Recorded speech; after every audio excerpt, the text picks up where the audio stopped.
அத்தியாயம் 16. ஹாஸ்டலின் ஆபீஸ் அறைக்குள் மேஜையின் மேல் ஒரே ஒரு மெழுகுவர்த்தி எரிந்து கொண்டிருக்க அதனுடைய சிக்கனமான வெளிச்சத்தில் அவன் உட்கார்ந்திருந்தான். ஒரு கையில் சிகரெட், இன்னொரு கையில் பீர் பாட்டில். விவேக் உள்ளே தள்ளப்பட்டதும் அவன் பீர் பாட்டிலை உயர்த்தி, "வெல்கம் மிஸ்டர் விவேக்" என்றான். யாரோ நாற்காலி போட்டார்கள். "உட்காருங்க விவேக்." விவேக் அவனையே உறுத்து பார்த்தபடி உட்கார்ந்தான். அவன் சிரித்தான். "முதல்ல அறிமுகம். நான் நயன் டோகா. அரைவாசல்ல நிக்கிறவன் ரணதீர். ஹால் கிட்ட நிக்கிற 2 பேர் தேஷ்பால், இஷாக் அலி." விவேக் கோபமாய் படபடத்தான். "முதல்ல உன்னோட கோரிக்கை என்னன்னு சொல்லு." நயன் டோகா பீர் பாட்டிலை ஒரே மூச்சில் காலி செய்துவிட்டு சிரித்தான். "இப்படி நேரடியா விஷயத்துக்கு வரதுதான் எனக்கு பிடிக்கும் மிஸ்டர் விவேக். எங்க கோரிக்கையில் எந்த பேராசையும் கிடையாது. நாங்க பணம் டிமாண்ட் பண்ணல. ஜெயில்ல இருந்து ஆட்களை விடுதலை பண்ண சொல்றதும் எங்க டிமாண்ட் கிடையாது. நாங்க உங்க மூலமா இந்த அரசாங்கத்துக்கிட்ட ஒரு சின்ன கோரிக்கை." "சொல்லு, என்ன கோரிக்கை?" "வெஸ்ட் பட்டேல் நகருக்கு பக்கத்துல ஒரு நியூக்ளியர் ஜோன் இருக்கு, தெரியுமா?" "தெரியும்." "அந்த ஜோனுக்குள்ள ஒரு 15 நிமிஷம் நானும் இஷாக் அலியும் போயிட்டு வரணும்." விவேக் பெரிதாய் திடுக்கிட்டான். கோபம் வார்த்தைகளில் கொப்பளித்தது. "நியூக்ளியர் ஜோன் என்ன எக்ஸிபிஷன்னு நினைச்சியா?" நயன் டோகா சிகரெட் புகையை உதட்டை குவித்து 2 வளையங்களாக்கி விட்டுவிட்டு அலட்சிய குரலில் சொன்னான். "எனக்கு தெரியாதா என்ன? அது இந்த தேசத்தின் அந்தரங்க பகுதி. நியூக்ளியர் வெப்பன்களை பாதுகாத்து வச்சிருக்கிற ஒரு அதிமுக்கியமான ஆர்மி ஸ்பாட்.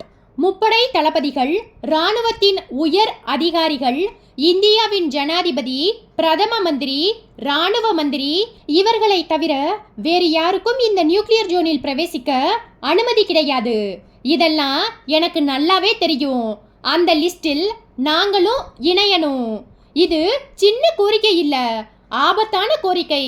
இதற்கு அரசு ஒருபோதும் ஒத்துக்காது. ஒத்துக்க வைக்க வேண்டியது உங்க வேலை மிஸ்டர் விவேக். நாங்க அந்த நியூக்ளியர் ஜோனை ஒரு 15 நிமிஷ நேரம் சுற்றி பார்த்துட்டு உடனே திரும்பிடுவோம்." "நீ சொல்றது நம்புற மாதிரி இல்லையே.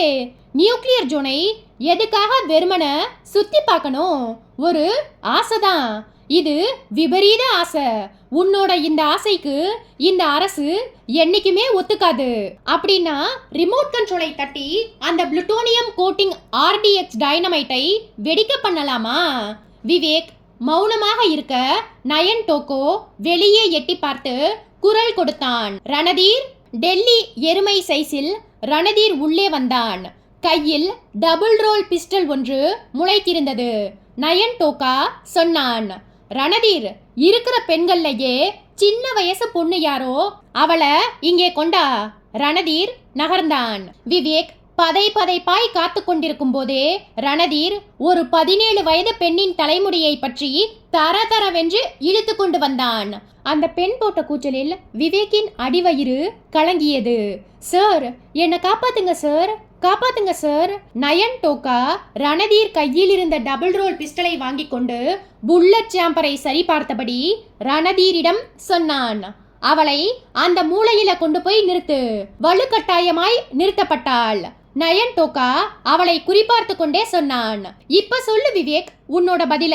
நாங்க நியூக்ளியர் ஜோனுக்குள்ள போக முடியுமா முடியாதா?" அது அது அவ்வளவு சுலபம் இல்ல." விவேக் திக்கி திணறி சொல்லிக் கொண்டிருக்கும் போதே பிஸ்டல் வாயை திறந்து நெருப்பாய் துப்ப 2 தோட்டாக்கள் ஒரே நேரத்தில் பாய்ந்தன. ஒன்று மார்பிலும் ஒன்று வயிற்றிலும். ரத்தம் தெறிக்க நிலைத்து போன கண்களோடும் பிளந்த வாயோடும் அந்த பெண் சரிந்தாள். "நோ!" விவேக் பெரிதாய் குரலெடுத்து கத்தியபடி அந்த பெண்ணை நோக்கி போக முயல நயன் டோகா சிரித்தான். "உட்கார் விவேக். போய் பார்த்து பிரயோஜனம் இல்ல. இன்னும் 2 நிமிஷத்துல அவ செத்துடுவா." அந்த பெண்ணின் துடிப்பு அடங்கி கொண்டிருக்க நயன் டோகா கேட்டான். "இப்ப சொல்லு விவேக், நானும் இஷாக் அலியும் நியூக்ளியர் ஜோனுக்குள்ள போக முடியுமா முடியாதா?" "அது ரணதீர் இதே வயசுல இன்னொரு பொண்ணை கொண்டா." ரணதீர் நகர முயல விவேக் வீறிட்டான். "வேண்டாம் வேண்டாம்னு நீ நினைச்சா நாங்க நியூக்ளியர் ஜோனுக்கு போயிட்டு வர ஏற்பாடு பண்ணு. நான் என்னோட மேலதிகாரிகள் கிட்ட பேசணும்.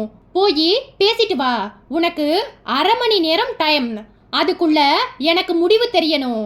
இல்லைன்னா இன்னும் ஒரு 17 வயசு பொண்ண நீ இந்த கோலத்துல பார்க்க வேண்டி இருக்கும். போய் யார்கிட்ட பேசணுமோ அவங்க கிட்ட பேசி பர்மிஷன் உத்தரவோடு வா. உன்னை தவிர வேற யாரும் உள்ள வரக்கூடாது. வந்தா ரிமோட் கண்ட்ரோலை தயவுதாட்சண்யம் பார்க்காம பிரஸ் பண்ணிடுவோம். ரணதீர், விவேக்கை கேட் வரைக்கும் கொண்டு போய் விட்டுட்டு வா. ஈய குண்டாய் கணக்கிற மனதோடு விவேக் எழுந்தான். அத்தியாயம் 17. சரியாய் 25 நிமிடம். விவேக் வெளியே போய் உயர் அதிகாரிகளோடும் செல்போனில் ராணுவ அதிகாரிகளோடும் பேசிவிட்டு மறுபடியும் நயன் டோகாவுக்கு முன்பாய் வந்து உட்கார்ந்தான். டோகா இப்போது புதிய பீர் பாட்டிலில் வாய் வைத்திருந்தான். கண்களாலே கேட்டான், என்ன முடிவு? நீயும் உன்னோட கூட்டாளியும் அங்க போலாம். ஆனா ராணுவ உயரதிகாரிகள் சில நிபந்தனைகளை விதிச்சிருக்காங்க. வாய்க்குள் அதிகமாய் போய்விட்ட பீரை அவசரமாய் கீழே துப்பிவிட்டு டோகா கேட்டான், என்ன நிபந்தனைகள்?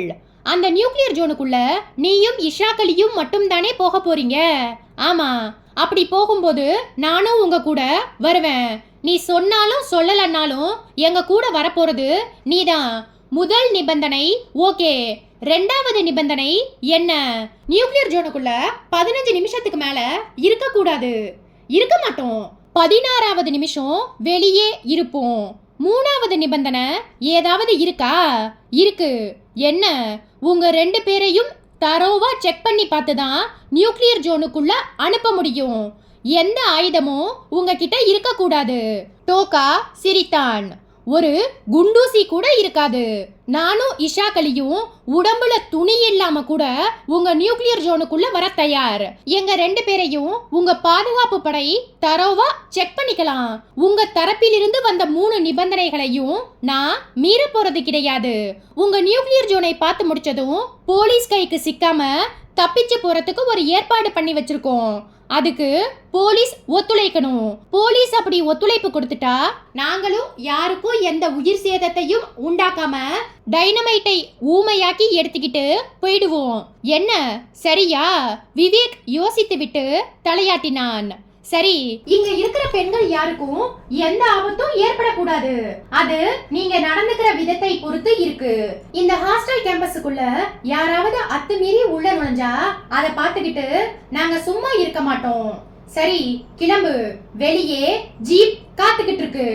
ஜீப்பை ஓட்ட போறது யாரு? நான் தான். விவேக், டோகா, இஷாக்கலி 3 பேரும் அரையிருட்டான வராந்தாவில் நடந்து வந்து ஜீப்பில் ஏறிக்கொண்டார்கள். விவேக் ஜீப்பை விரட்டினான். நியூக்ளியர் ஜோன் இருந்த திசையை நோக்கி ஜீப் ஏவுகணையாய் சீறியது. அத்தியாயம் 18. ரூபலா துணிச்சலை வரவழைத்துக் கொண்டு சுற்றும் முற்றும் பார்த்துவிட்டு பக்கத்தில் பயத்தில் இறுகி போய் உட்கார்ந்திருந்த பெண்ணிடம் தலையை குனிந்து கொண்டு கிசுகிசுத்தாள். நீ கொஞ்சம் தள்ளி உட்கார்ந்துக்க. நான் அந்த ஹால் கதவை நோக்கி கொஞ்சமா மூவ் பண்றேன். இப்ப இந்த கட்டடத்துக்குள்ள இருக்கிறது அவங்க 2 பேர் மட்டும்தான். ஒருத்தன் கையில ரிமோட் கண்ட்ரோல் இருக்கு, இன்னொருத்தன் கையில மிஷின் கன் இருக்கு. நாம மாத்திரம் பயத்தை உதறிட்டு செயல்பட்டோம்னா அந்த 2 பேரையும் வீழ்த்திட முடியும். ரூபலா சொல்லிக் கொண்டிருக்கும் போதே கையில் மிஷின் கன்னை வைத்திருந்த ரணதீர் கதவருகே வந்து குரல் கொடுத்தான். யார் இப்ப பேசினது? மௌனம். யார் பேசினது? சொல்லு, யார் பேசினது? ரணதீர் கோபத்தில் கத்தினான். இன்னொரு தடவை பேச்சு குரல் கேட்டது. எந்த பக்கம் குரல் கேட்டுச்சோ அந்த பக்கத்துல இருக்கிறவங்களை சுட்டு தள்ளுவேன். ஜாக்கிரதை. உருமி விட்டு கதவுக்கு பக்கத்தில் போய் நின்று கொண்டான். சரியான பாம்பு காது. தனக்குள் முணுமுணுத்து கொண்ட ரூபலா சில வினாடிகள் மௌனமாய் இருந்துவிட்டு தன்னிடம் இருந்த பேனாவால் கைக்குட்டையில் எழுத ஆரம்பித்தாள். நாம் தப்பிப்பது சுலபம். நான் இப்பொழுது எழுத போவதை கவனமாக படித்துவிட்டு பக்கத்தில் இருக்கும் எல்லோருக்கும் செய்தி அனுப்பவும். நான் கொஞ்சமாய் நகர்ந்து கதவுக்கு பக்கத்தில் போய்விடுவேன். ரிமோட் கண்ட்ரோலை வைத்திருப்பவனை நான் தாக்கும்போது மற்றவர்கள் எல்லோரும் ஒரே நேரத்தில் செயல்பட வேண்டும். பாதி பேர் ரிமோட் கண்ட்ரோல் வைத்திருப்பவனையும் மீதி பேர் மிஷின் கன் வைத்திருப்பவனையும் தாக்க வேண்டும். ரூபலா எழுதி முடித்த அடுத்த வினாடியிலிருந்து ஒவ்வொருவருக்கும் செய்தி போக ஆரம்பித்தது. அத்தியாயம் 19. டெல்லி வெஸ்ட் பட்டேல் நகரின் வெளிச்ச சிதறல்களை எல்லாம் கடந்து இருட்டான ஹைவேஸ் ரோட்டில் ஓடி சில கிலோமீட்டர்களை விழுங்கியதும் நியூக்ளியர் ஜோன் வந்தது. 10 அடி உயரத்துக்கு அடர்த்தியாய் முள்வேலி தெரிந்தது. செக்யூரிட்டி அதிகாரிகள் கக்கத்தில் அதக்கிக் கொண்ட மிஷின் கன்களோடு முள்வேலியோரம் நின்றிருந்தார்கள். விவேக் ஜீப்பை நிறுத்தினான். செக்யூரிட்டி அதிகாரிகள் பக்கத்தில் ஓடி வந்து ஜீப்பை சூழ்ந்தார்கள். விவேக்கிடம் அதிகாரி ஒருவர் சொன்னார், எங்களுக்கு டிஃபென்ஸ் ஃபோர்ஸில் இருந்து தகவல் வந்தது. அந்த 2 பேர்களையும் முழுமையாக சோதித்து பார்த்த பின்பே உள்ளே அனுப்புவோம். டோகாவும் இஷாக் அலியும் அலட்சியமாய் கீழே இறங்கினார்கள். எங்களை எப்படி வேண்டுமானாலும் சோதித்துக் கொள்ளுங்கள். எங்களிடம் எந்த ஆயுதமும் இல்லை. ஆனால் இந்த செல்போனை மட்டும் நாங்கள் உள்ளே எடுத்து போக நீங்கள் அனுமதிக்க வேண்டும். செல்போனில் எந்த சில்மிஷமும் கிடையாது. நீங்கள் சோதித்து பார்த்து கொள்ளலாம். செக்யூரிட்டி அதிகாரிகளால் இருவரும் மெட்டல் அண்ட் டைனமைட் டிடெக்டர்ஸ் மூலமாக பூரணமாய் சோதிக்கப்பட்டார்கள். சீஃப் செக்யூரிட்டி ஆபீசர் சொன்னார், இந்த நிமிஷத்திலிருந்து உங்களுக்கு சரியாய் 15 நிமிஷம் அனுமதி கொடுக்கப்பட்டிருக்கிறது. அதற்குள் உள்ளே போய் சுற்றி பார்த்துவிட்டு வெளியே வந்துவிட வேண்டும். 1 நிமிஷம் கூட உள்ளே அதிகமாய் இருக்க மாட்டோம். செக்யூரிட்டி கேட்டை திறந்துவிட ஜீப் நியூக்ளியர் ஜோனுக்குள் போயிற்று. அத்தியாயம் 20. ரூபலா மூச்சு காட்டாமல் அங்குலம் அங்குலமாய் நகர்ந்து கொண்டிருக்க கைக்குட்டை வழியாக பெண்களுக்கு செய்தி போய்க் கொண்டிருந்தது. கதவுக்கு வெளியே தேஷ்பாலும் ரணதீரும் தாழ்ந்த குரல்களில் பேசிக் கொண்டிருந்தார்கள். எல்லாம் திட்டம் போட்டபடி நடக்குமா? அதான் ஒவ்வொன்னா நடந்துட்டு இருக்கே. இருந்தாலும் என்னோட மனசுக்குள்ள ஒரு பயம். என்ன பயம்? எனக்கு சொல்ல தெரியல. இதோ பார், இந்த திட்டத்துல நாம தோத்தாலும் சரி ஜெயிச்சாலும் சரி நாம உயிரோட இருக்க போறதில்ல. நம்ம குடும்பங்களுக்கு எக்கச்சக்கமா பணம் கிடைக்கும் என்கிற ஒரே ஒரு காரணத்துக்காகத்தான் நாம 4 பேரும் தற்கொலை படையாய் மாறி இருக்கோம். நியூக்ளியர் ஜோனுக்கு போயிருக்கிற டோகா செல்போன்ல ஜூட் சொன்னதும் இங்கே ரிமோட் கண்ட்ரோலை தட்டிவிட வேண்டியதுதான். சாக போறோம்ங்கிற பயமே உனக்கு இல்லையா ரணதீர்? மரண பயம் மறத்து போச்சு. எப்படி இருந்தாலும் டெல்லி கோர்ட்ல நம்ம 4 பேருக்கும் தூக்குங்கிற தீர்ப்பு தான் கிடைக்க போகுது. தினம் தினம் தூக்கு கைத்த நினைச்சுக்கிட்டு வாழ்க்கை நடத்துறத விட இப்படி ஒரு காரியத்தை பண்ணிட்டு ஒரேடியா செத்து போயிடுறது உத்தமம் இல்லையா? நாம செத்ததுக்கு அப்புறம் குடும்பத்துக்கு கிடைக்க போற டாலர்களை நினைச்சு பாரு. சாவு ஒரு சந்தோஷமான சமாச்சாரம் மாதிரி தெரியும். செல்போன் முணுமுணுத்தது. ரணதீர் எடுத்து பேசினான். மறுமுனையில் டோகா, ரணதீர், நானும் இஷாக் அலியும் இப்ப நியூக்ளியர் ஜோனுக்குள்ள போயிட்டு இருக்கோம். அங்க நிலைமை எப்படி இருக்கு? இங்க ஒரு பிரச்சனையும் இல்ல டோகா. பிரச்சனை வரவும் வாய்ப்பில்ல. உன்னோட உத்தரவை எதிர்பார்த்து காத்துட்டு இருக்கேன். ஒரு 5 நிமிஷம் பொறு, உனக்கு உத்தரவு வரும். காத்துட்டு இருக்கேன். ரணதீர் சொல்லி செல்போனை அணைத்த வினாடி துப்பாக்கியை பிடித்திருந்த தேஷ்பால் கத்தினான். ரணதீர், அங்கே பாரு. அவன் திரும்பி பார்க்க முயன்ற வினாடி ரூபலா ஒரு மின்னல் துணுக்காய் ரணதீர் மேல் பாய்ந்தாள். அத்தியாயம் 21. நியூக்ளியர் ஜோனின் கான்கிரீட் பாதைக்குள் ஜீப் மெதுவாய் போய்கொண்டிருக்க இஷாக் அலி விவேக்கின் தோளை தொட்டான். ஜீப்பை அப்படி ஓரமா நிறுத்திக்க. அந்த அரை இருட்டில் விவேக் ஜீப்பை நிறுத்த டோகாவும் இஷாக் அலியும் கீழே இறங்கினார்கள். விவேக் இறங்கிக் கொண்டே சொன்னான், உங்களுக்கு கொடுத்த அவகாசத்துல 8 நிமிஷம் கழிஞ்சாச்சு. இனி 7 நிமிஷம் தான் பாக்கி இருக்கு. தெரியும்.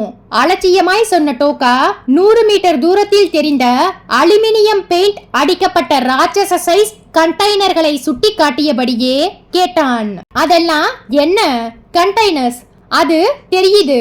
உள்ள என்ன இருக்கு தெரியாது. தெரியாதுன்னு பொய் சொல்ற. பரவாயில்ல, உண்மையை நானே சொல்றேன். இதெல்லாம் நியூக்ளியர் வெப்பன் கண்டெய்னர்ஸ். இந்திய ராணுவம் தயாரிக்கிற எல்லா நியூக்ளியர் ஆயுதங்களும் இந்த கண்டெய்னர்கள்ல தான் சேமிச்சு வைக்கப்பட்டிருக்கு. அந்த நியூக்ளியர் ஜோனுக்குள்ள ஒரு சுரங்க பாதையும் பாதாள கிடங்கும் இருக்கு. இந்த கிடங்குகள்ல தான் ஹைட்ரஜன் குண்டுகள் பதுக்கி வைக்கப்பட்டிருக்கிற விஷயமும் எனக்கு தெரியும். விவேக் எரிச்சலானான். சரி, அதுக்கு என்ன இப்போ? அந்த ஹைட்ரஜன் குண்டுகளை விலைக்கு வாங்க போறியா என்ன? டோகா சிரித்தான். அதையெல்லாம் வெடிக்க வச்சு வேடிக்கை பார்க்கலாம்னு வந்திருக்கோம் விவேக். விலைக்கு வாங்க வரல.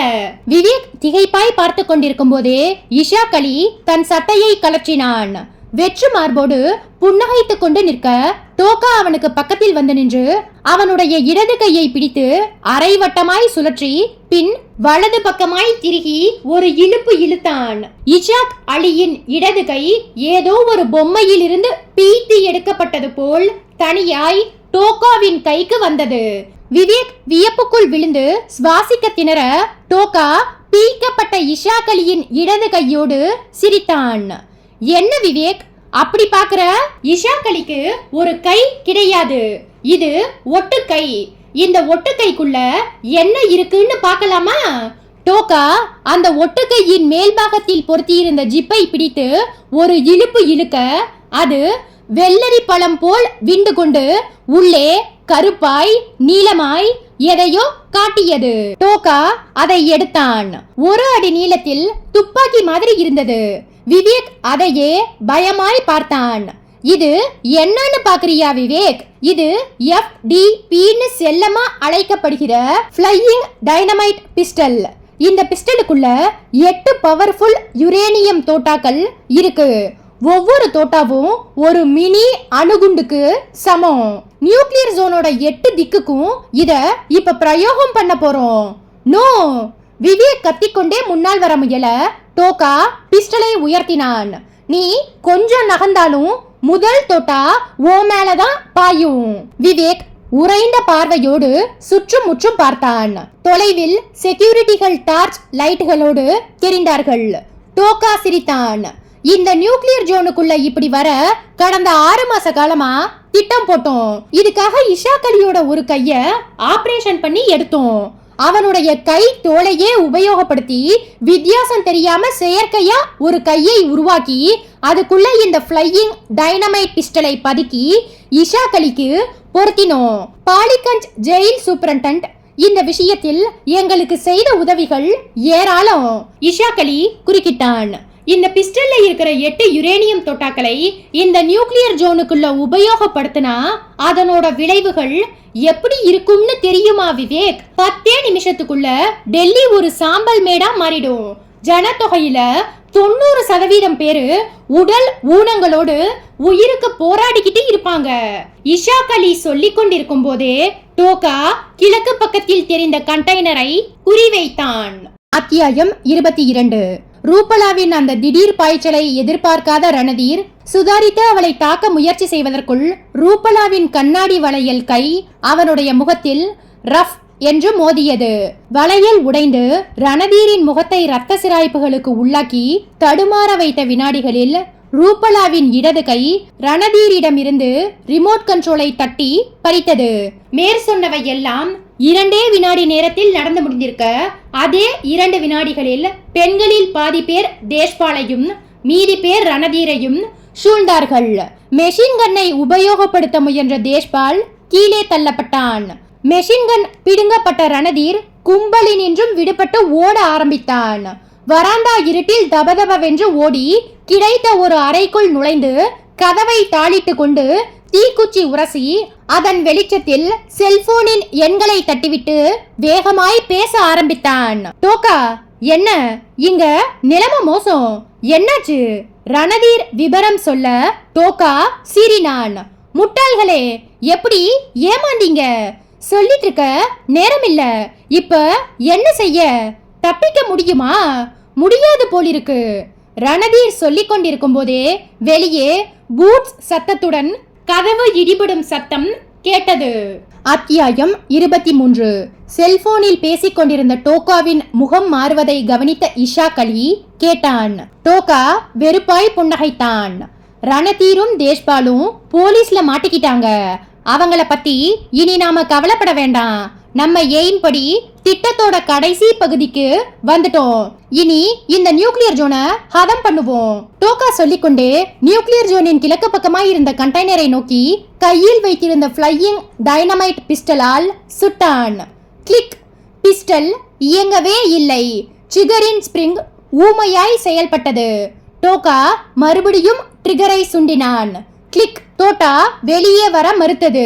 விவேக் இப்போது மார்புக்கு குறுக்காக கைகளை கட்டிக்கொண்டு புன்னகைக்க இஷாக் அலி பதட்டப்பட்டான். டோகா, என்னாச்சு? பிஸ்டல் ஃபங்க்ஷன் ஆகல. ஏன்? தெரியல. லிவரை செக் பண்ணு. பாத்துட்டேன், எல்லாமே சரியா இருக்கு. தோட்டா மட்டும் ரிலீஸ் ஆக மாட்டேங்குது. மறுபடியும் ட்ரை பண்ணு. விவேக் சிரித்தான். இன்னைக்கு ராத்திரி முழுக்க நீங்க 2 பேரும் ட்ரை பண்ணி பார்த்தாலும் உன்னோட பிஸ்டலில் இருந்து ஒரு தோட்டா கூட வெளியே வராது. இந்த பிஸ்டல் மட்டும் இல்ல, வேற எந்த ஜாதி பிஸ்டலா இருந்தாலும் சரி, இந்த நியூக்ளியர் ஜோனுக்குள்ள வந்தா வாயை திறக்கவே திறக்காது, ஊமையாயிடும். இந்த ஜோனை சுற்றிலும் இருக்கிற 2 கிலோமீட்டர் சுற்றளவுக்கு எது மாதிரியான டைனமைட்டை வைத்தாலும் வெடிக்காது. கால காலத்துக்கும் மௌன விரதம் அனுஷ்டிக்க வேண்டியதுதான். டோக்காவும் இஷாக்களியும் விழித்து கொண்டே நிற்க விவேக் தொடர்ந்தான். எப்படின்னு கேக்குறியா? அதுதான் இந்திய ராணுவத்தோட புத்திசாலித்தனம். இந்த நியூக்ளியர் ஜோன் முழுவதும் சேட்டலைட் கண்ட்ரோல்ல இருக்கு. உங்கள மாதிரியான தேச விரோத சக்திகள் நியூக்ளியர் கண்டெய்னர்கள் மேல் வெடிகுண்டுகளை வீசிவிடக் கூடாதுங்கிறதுக்காக ரேடியோ ஆக்டிவிட்டி காந்த அலைகளை இந்த ஜோனின் மேல் 20 அடி உயரத்துக்கு ஒரு பந்தல் மாதிரி பரப்பி வச்சிருக்காங்க. காந்த அலைகள் 24 மணி நேரமும் உயிரோடு இருக்கிறதுனால எந்த வெடிகுண்டு சமாச்சாரமும் வாயை திறக்க முடியாது. டோக்காவின் கையில் இருந்த எஃப்டி பிஸ்டல் தானாய் உதிர்ந்து கீழே விழுந்தது. இப்படி ஒரு பாதுகாப்பு வலை இந்த ஜோனுக்குள்ள இருந்த காரணத்தினாலதான் உங்க 2 பேரையும் தைரியமா உள்ள விட்டு நீங்க என்ன பண்ண போறீங்கங்கறதை வேடிக்கை பார்த்தோம். விவேக் சொல்லிவிட்டு தன் சட்டை பாக்கெட்டில் இருந்த பென் டார்ச்சை எடுத்து உயிர்ப்பித்து காட்ட செக்யூரிட்டி கார்ட்ஸ் கனமான பூட் சத்தங்களோடு ஓடி வர ஆரம்பித்தார்கள். அத்தியாயம் 24. சென்னை மீனம்பாக்கம் ஏர்போர்ட். கிழக்கு சிவந்து கொண்டிருக்க டெல்லியில் இருந்து வந்து கொண்டிருந்த விமானத்தில் இருந்து விவேக் ரூபலா இறங்க லவுஞ்சில் கும்பல் நெருக்கி அடித்தது. லாங் லிவ் விவேக் ரூபலா என்ற எழுத்துக்களோடு பேனர்கள் அசைந்தன. நூற்றுக்கணக்கான ஆண்கள் பெண்கள் கைகளில் ரோஜா மாலைகளும் லில்லி மாலைகளும் போட்டி போட்டுக்கொண்டு மணந்தன. வீடியோ கேமராக்கள் உமிழ்ந்த வெளிச்சத்தில் அந்த அதிகாலை வேலை பட்ட பகலாய் மாறியிருந்தது. மாலை அணிவிப்புகளும் வாழ்த்து கோஷங்களும் சற்று ஓய்ந்த பின் பத்திரிகை நிருபர்கள் சூழ்ந்து கொண்டார்கள். நியூக்ளியர் ஜோன் பெரிய ஆபத்தில் இருந்து காப்பாற்றப்பட்டிருக்கிறது. இந்த சதி வேலைக்கு யார் காரணம் என்பதை கண்டுபிடித்து விட்டீர்களா? கண்டுபிடித்து விட்டோம். இந்தியா அணுகுண்டு வெடித்ததை விரும்பாத நாடுகள் கூட்டமாக சேர்ந்த இந்த சதி வேலையை பின்னி சிறையில் இருந்த பயங்கரவாதிகளிடம் அந்த பொறுப்பை ஒப்படைத்து நிறைவேற்ற பார்த்திருக்கின்றன. இதில் என்ன கொடுமை என்றால் அந்த வெளிநாட்டு நாச சக்திகளுக்கு நம்மவர்களும் துணை போயிருப்பதுதான். சம்பந்தப்பட்ட எல்லாரையும் கைது செஞ்சிட்டீங்களா? பெரும்பாலானவர்கள் பிடிபட்டு விட்டார்கள். கைது செய்யும் படலம் தொடர்ந்து நடைபெற்றுக் கொண்டிருக்கிறது. இந்த சதிவேலை வெளியே தெரிய காரணமாயிருந்த டாக்ஸி டிரைவர் செல்வகுமாருக்கும் இதற்காகவே உயிரை விட்ட பூங்காவனத்துக்கும் இந்த அரசு என்ன செய்ய போகிறது? அவர்களுக்காக விருதுகள் காத்து கொண்டிருந்தாலும் இந்தியாவின் 100 கோடி மக்களும் தினம் தினம் அவர்களை நன்றியோடு நினைத்து பார்த்துக் கொள்வதுதான் அவர்களுக்கு நாம் கொடுக்கும் பெரிய விருது. ஒரு பத்திரிகை நிருபர் ரூபலாவிடம் திரும்பினார். மேடம், உங்ககிட்ட ஒரு கேள்வி. கையில் ரிமோட் கண்ட்ரோலை வைத்திருந்த பயங்கரவாதி ரணதீரை எப்படி அவ்வளவு தைரியமா தாக்கினீங்க? அந்த தைரியத்தை எனக்கு கொடுத்ததே அந்த ரிமோட் கண்ட்ரோல் தான். ரணதீரும் தேஷ்பாலும் பேசிட்டு இருந்த போது அதை 3 தடவை பிரஸ் பண்ணினாதான் டைனமைட் வெடிக்கும் என்கிற உண்மையை தெரிஞ்சுக்கிட்டேன். 3 வினாடி அவகாசம் கையில இருக்கும்போது அவனை அட்டாக் பண்ணி பார்த்தா என்னன்னு மனசுக்கு பட்டது. துணிஞ்சு காரியத்துல இறங்கின. சக்சஸ் ஆச்சு. உங்க கணவர் இந்த கேஸ ஆரம்பத்திலிருந்தே திறமையா டீல் பண்ணி டெல்லி வரைக்கும் கொண்டு போய் வெற்றிகரமா முடிச்சிருக்காரு. இத பத்தி நீங்க என்ன சொல்ல வரீங்க? சொல்ல என்ன இருக்கு? அவர் ஒரு சூப்பர் ஸ்டார். அவர் சூப்பர் ஸ்டார்னா நீங்க, நான் லிட்டில் ஸ்டார். ஏர்போர்ட் சிரிப்பலைகளில் நிரம்பியது.